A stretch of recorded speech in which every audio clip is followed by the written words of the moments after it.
Hello guys, so welcome to my channel. So kung bago ka pa lang sa channel ko, huwag kalimutan na mag-subscribe sa channel ko. Ang ituturo ko pala ay yung musika by Dionela. So first is naka second fret, nakakapos siya sa second fret.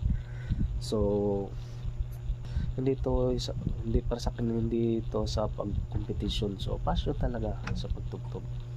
So yun lang, yung parang lang, pang chill lang sa brain once ikaw stress. So yun lang dapat gawin. Yun lang yung dapat ginawa ko. So first vlog ko pala to. So huwag niyo kalimutan na mag-subscribe at mag-like sa channel ko. So sana palagi niyo pong suportahan. At so simulan na natin. Start na natin. So first step is ganito.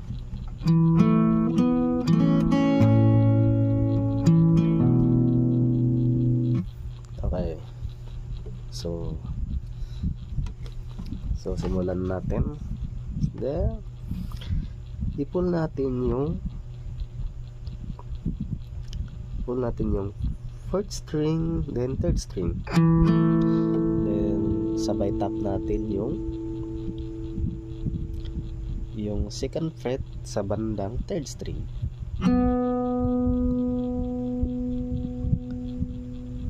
Tapos pull together, sabay yung tatlong daliri sa fourth, third, second. Ganito yan dapat.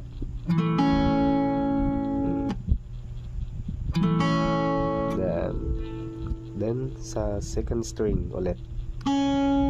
So ito yung mangyari. So dandahan.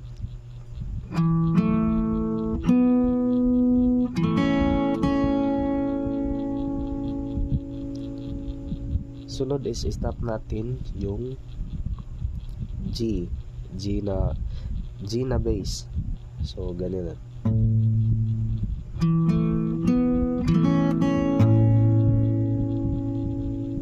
Sunod is sabay natin i-pull yung bass part sa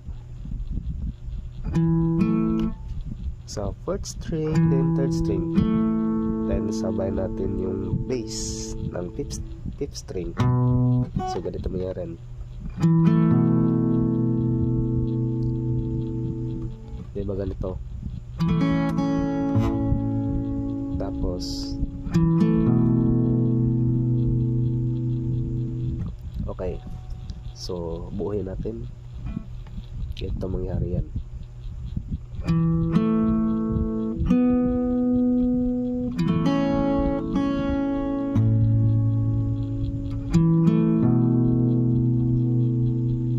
So pag binilisan natin, ganito mangyari yan, yung performance niya.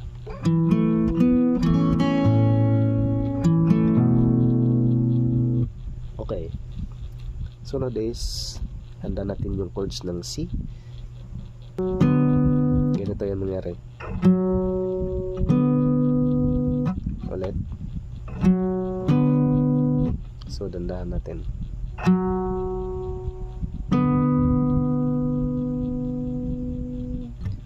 Tapos tap natin yung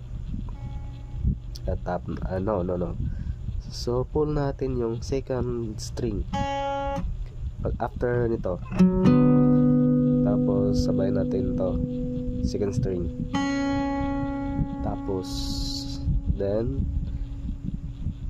yung itong daliri na to sa baba. So ilipat natin siya dito para mag-chord siya ng as in C. So pagkatapos yan, itong fourth string, then third string, then second string, pull together natin. Tapos pull off natin yung ito sa second string sa bandang first fret. Yan. Balik. So ganito mangyari yan.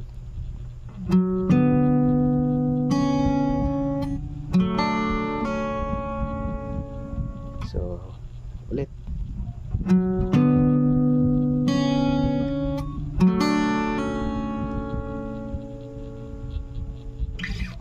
Okay, buuhin natin from the top.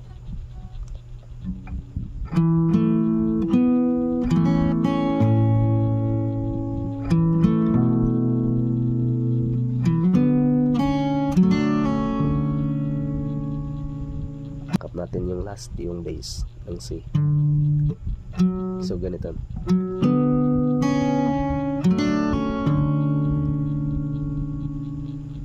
Okay, ulit. So bilisan natin.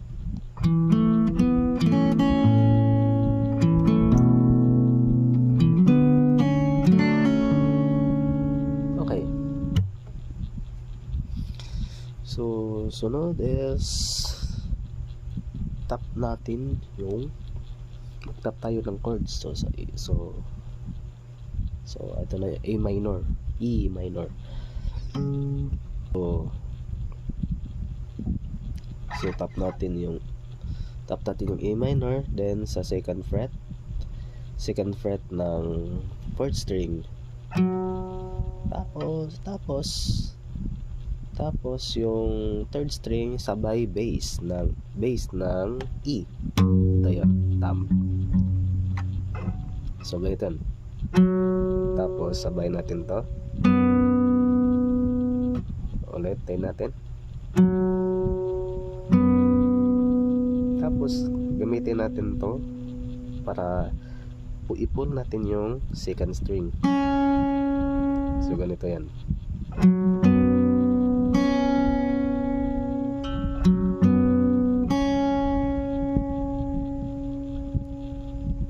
Tapos tap natin yung ito sa may second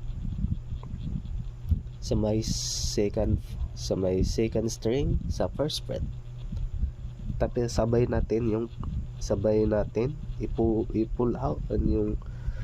i-pull natin yung fourth, third, tapos second. Tapos pull out yung sa may second string sa first fret. So ganito yan.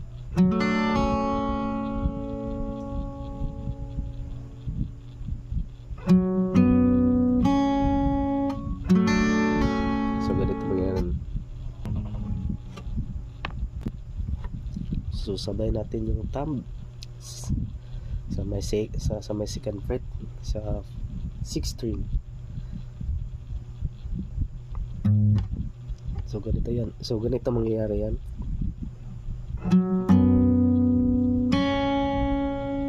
Then pull together. Tapos pull out. Tapos sabay natin yung thumb. Tapos tap natin to itong hinliliit. So ganun.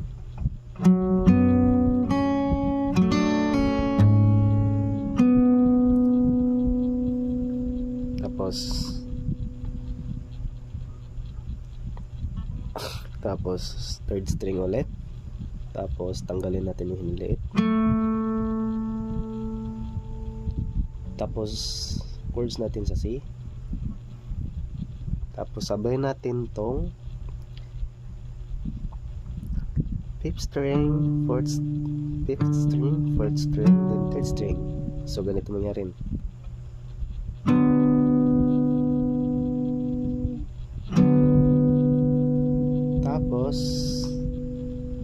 tapos second string. So ganito yan. Tapos third string, tapos second string, ulit ganito yan.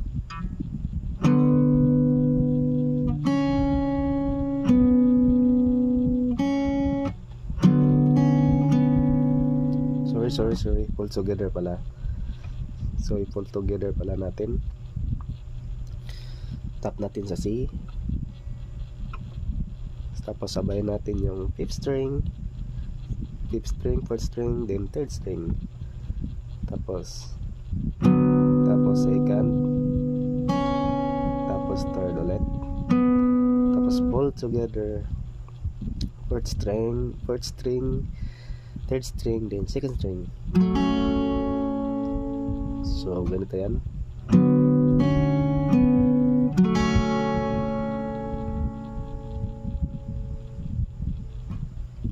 Ulitin natin.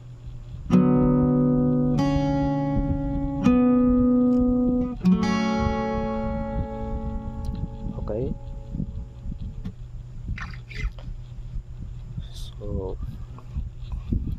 So balik tayo from the top para mas maintindihan nyo yung beat. So ganito yan.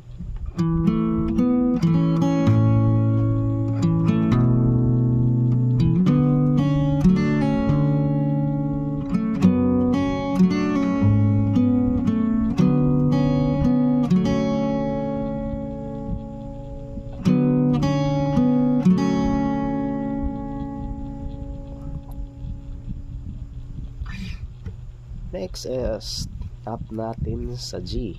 So malapit na tayo matapos sa intro. So ganito yon mangyari.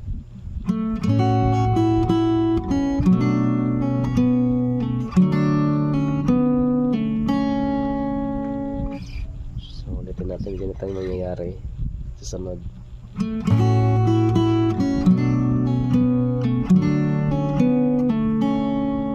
First is sa 3rd string, tapos pull together natin yung 6th, 3rd, 2nd, 1st. Ganito yan. Muna dapat to. Tap pull,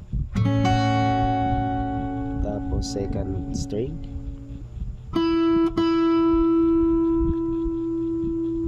tapos bitaw itong niliit, tapos sabay pull na naman to 2nd string. So ganito mangyari.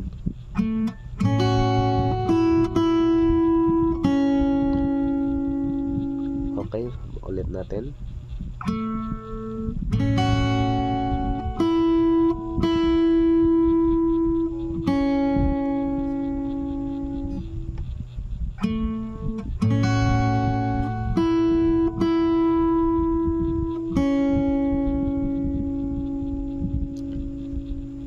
Chords natin sa A minor,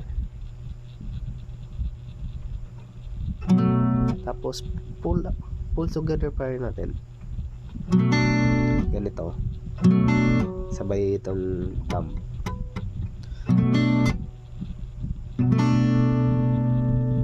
tapos pull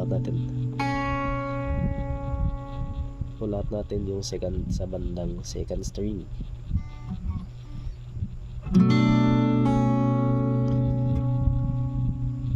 Tapos ito, tap natin ito sa 3rd string, then sa 2nd fret. Ganito mangyari yan.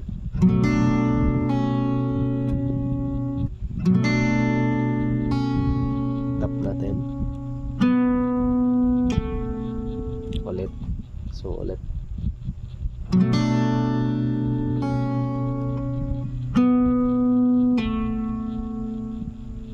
Sunod is chords na natin ng C. Ganito, C. Tapos ganun pa rin, pull together pa rin. pull out. Tapos dito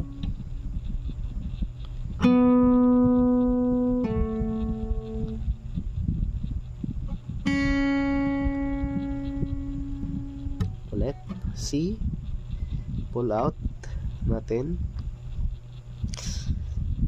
same pa rin. Tapos pull out natin to, tapos tap natin to sa third string, then second fret, pull out na naman, tapos second string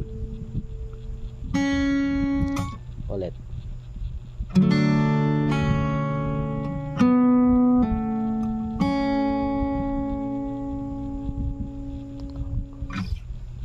Ulit.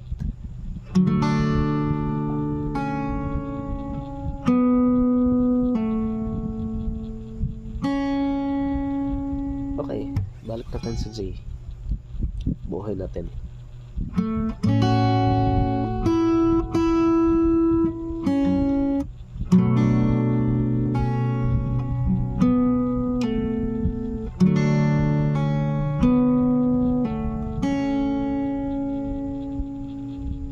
Ulit.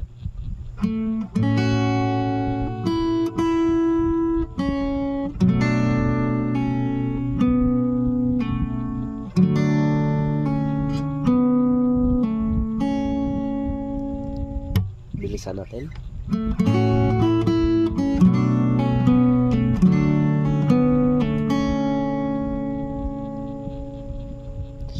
Sunod is E minor. Tapos pull natin yung ito. Dalawa. Tapos base natin to yung thumb. So ganito yan.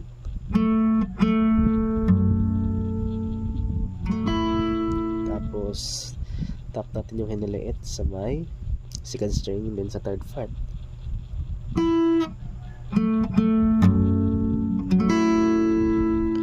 So pull together pala ang mangyari.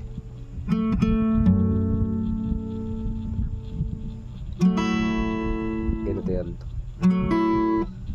Pull together.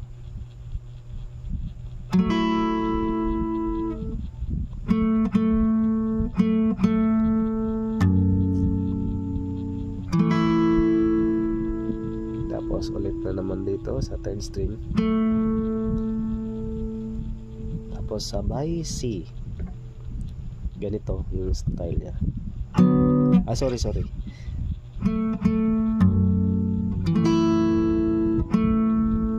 So dito pala. So sa fifth fret, then sa fourth fret. So sa mangyari yan is tap na yung sa fifth fret is nasa fifth string, then sa fourth fret it's nasa fourth string. So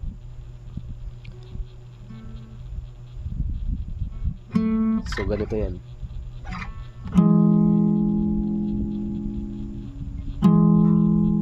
So after yan sa E minor.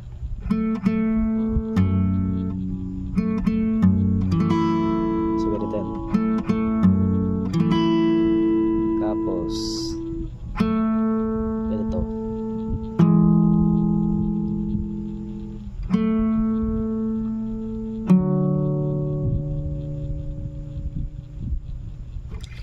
So dalawa beses.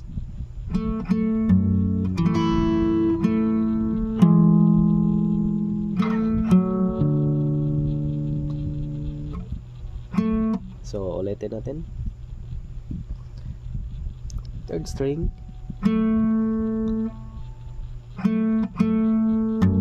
Pull together. Tapos tap natin yung third string.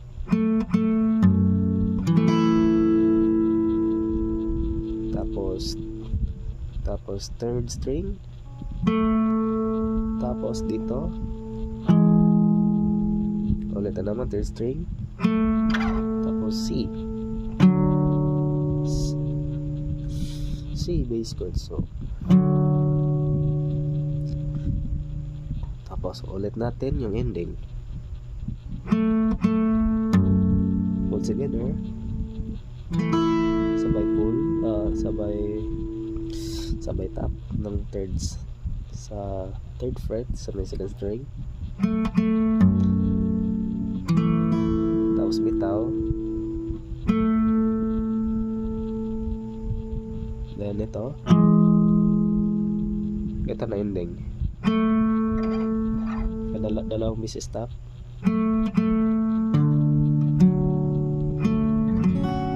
So ganito yan. So fifth string, then fourth string, then third string. Tapos sabay swipe down. Ito. So ulitin natin.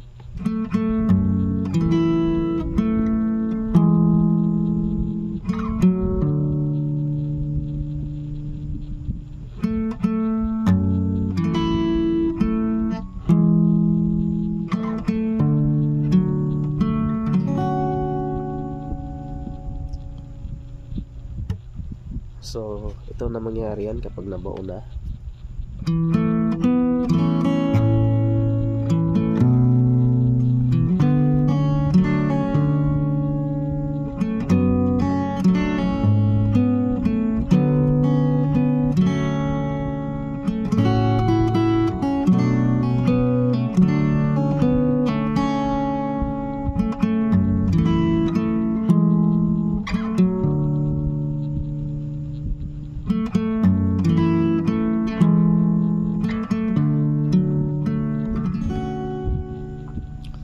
So, ganun lang guys. So kapag inaral niyo yung plucking, so matutunan niyo lang din yan. So, practice makes perfect. So, sana magustuhan niyo yung tutorial ko. Yun lang at God bless.